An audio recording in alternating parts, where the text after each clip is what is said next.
distinguished guests, members of the graduating class, fellow members of the Board of Governors, ladies and gentlemen, let us pause to consider the moment.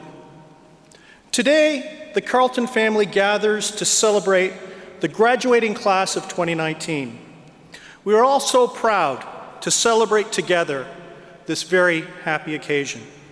Now, you've heard from our president, Benoit Bacon, and I can tell you his first year of service to Carleton has been exceptional.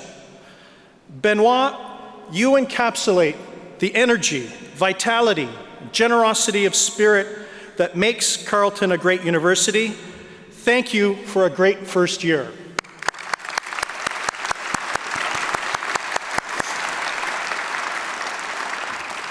Now today, we install our new Chancellor, Yaprak Baltacioğlu.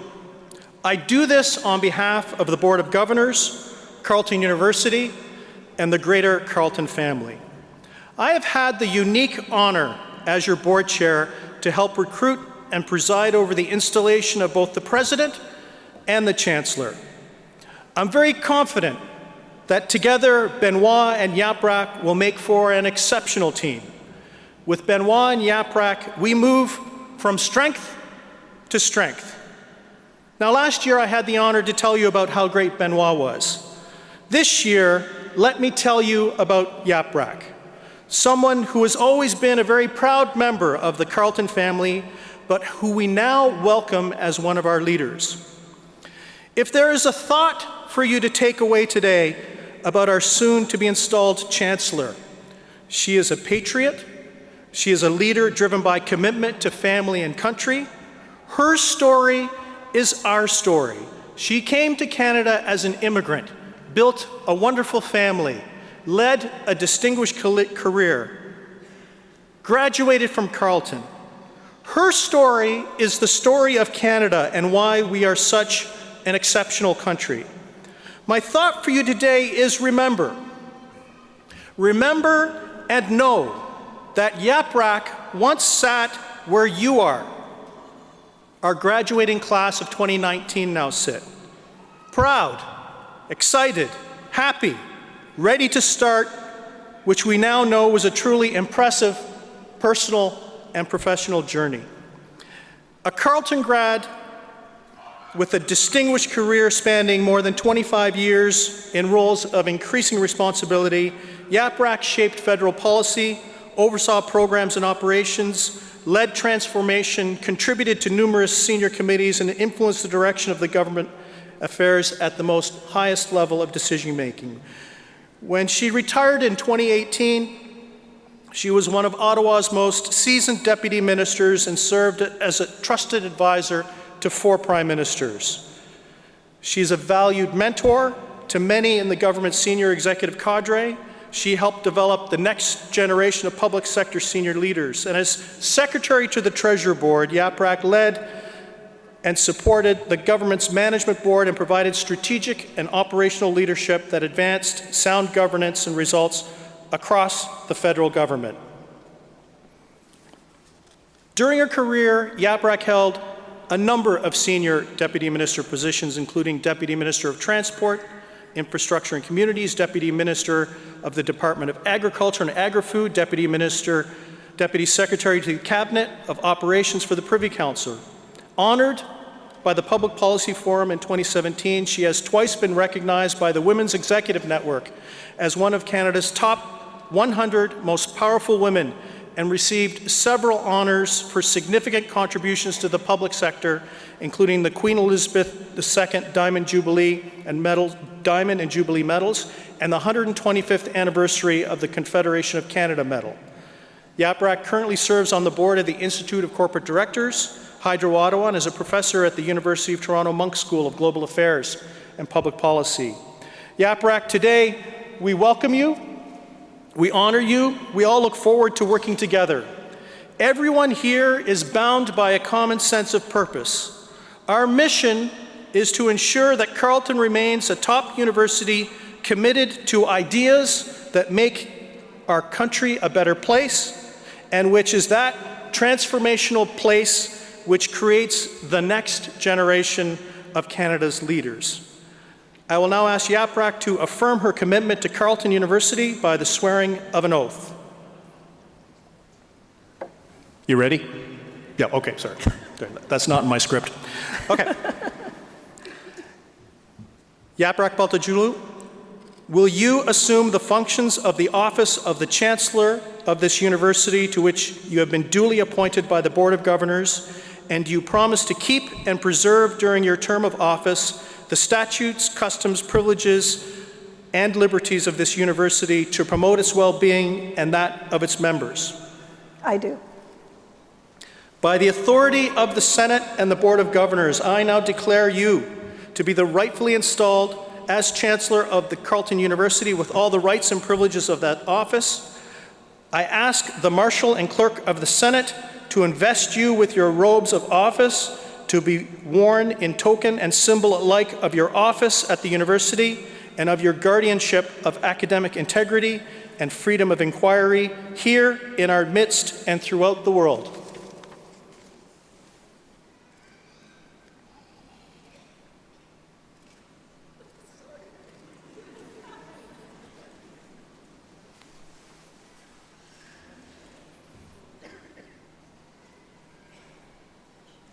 It's taking a while.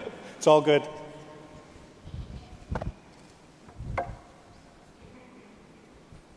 There's also a button.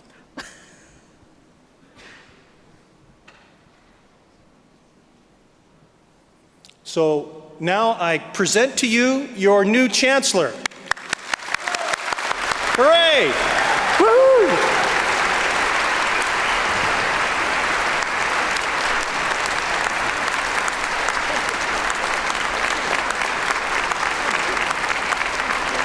Sorry, I started.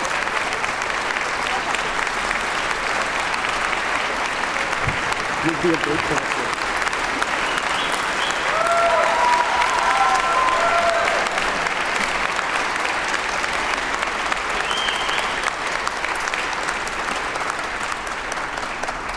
Please sit down. Well, if I knew that chancellorship came with such fancy outfits, I may have aspired for it earlier. So, good afternoon, honored guests, Mr. Chair, Mr. President, faculty, proud families, and most importantly, you, our graduates. As I stand here as your chancellor, I am full of gratitude. See, my life story is one of an immigrant, as the chair has already said, who came to this glorious country with a suitcase, a Turkish law degree, and a really heavy coat. In no time, I realized that the heavy coat was way more useful to me in Canada than my Turkish law degree. You see, as an immigrant, financial independence defines your future. And finding a job in Canada without a Canadian diploma or Canadian work experience is very difficult, if not kind of impossible. Well, you can find a job, but building a full career. So I went back to university, back to school, and graduated from Carleton with my master's degree 30 years ago. So 30 years ago, I was where you were. One of my professors helped me find my very first job in the government of Canada, and 15 years into my career, I was given the great honor of being a deputy minister. And for over the following 15 years, I had the amazing privilege to be the leader of many ministries, the stimulation and satisfaction of working on important public policy issues for our country, and making a difference in the working lives of thousands of public servants. Now, none of this would have happened without the love and support of my wonderful children, my dear husband, and my wonderful friends. But none of this could have happened without Carleton University, which gave me the bug for learning, fundamentals to push forward, and an education that opened up doors to a career. And none of this would have happened anywhere else in this world but in Canada, that gave a Muslim immigrant woman an opportunity to do her best and serve her adopted country. You see, love is riches that can't be measured in dollars. And that is what Canada has been for me.